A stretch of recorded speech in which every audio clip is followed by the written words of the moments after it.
ഈ ആഴ്ചയിൽ മുഴുവൻ എൻ്റെ ചോറ്റുപാത്രം ഉണ്ടാവും. അടുത്ത ആഴ്ചയിൽ വേണമോ എന്ന് നോക്കിയിട്ട് നിങ്ങളുടെ അഭിപ്രായം അനുസരിച്ചിട്ടായിരിക്കും.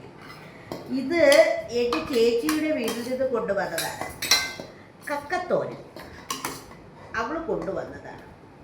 മൈ ഫേവറേറ്റ് കക്കത്തോരൻ. ഓക്കെ. മൈ ഫേവറേറ്റ് വാളമീൻ പൊരിച്ചത്, എന്നുവെച്ചാൽ ഉണക്ക വാളമീൻ പൊരിച്ചത്. ഇത് കണ്ട ഇത് ഇനി ചമ്മന്തി അത് കഴിക്കില്ല. കക്കയും കണവയും ഒന്നും കഴിക്കില്ല. പിന്നെ ഇതിലേക്ക് വേണ്ടത് ചമ്മന്തിയാണ്. എനിക്ക് ചമ്മന്തി തടി. പിന്നെ ശരിയാണ്. ശകലം ചമ്മന്തി, ശകലെന്താ കളയേ. അപ്പം ചമ്മന്തി, കക്കത്തോരൻ. ഞാൻ കക്കത്തോരൻ എടുത്തിട്ട് ആദ്യം നമ്മളെ വീട്ടിൽ ഉപ്പൊട്ടൊക്കെ വയ്ക്കുമായിരുന്നു.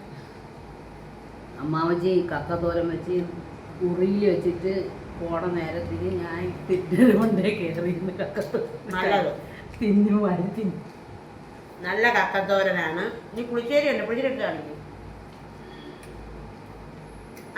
ഇതാണ് എൻ്റെ ചോറ്റുപാത്രം. ഇനി അടുത്ത ആൾക്കാരുടെ ചോറ്റുപാത്രം കാണിക്കാം. ഇതെൻ്റെ ചോറ്റുപാത്രം.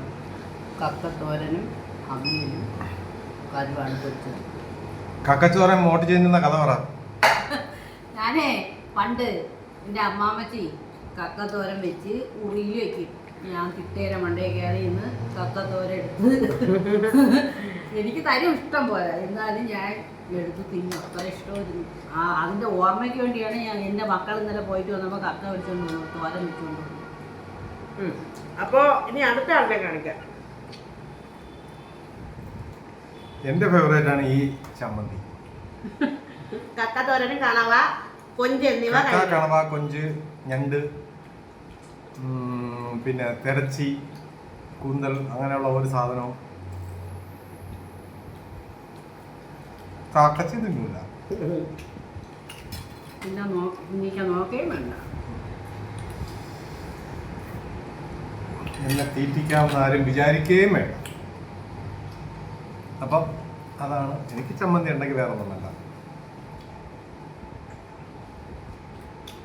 ചമ്മന്തി അടപ്രഥമനും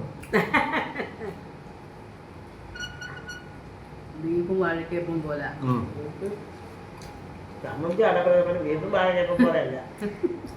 ഓക്കെ, എല്ലാവരും വായോ.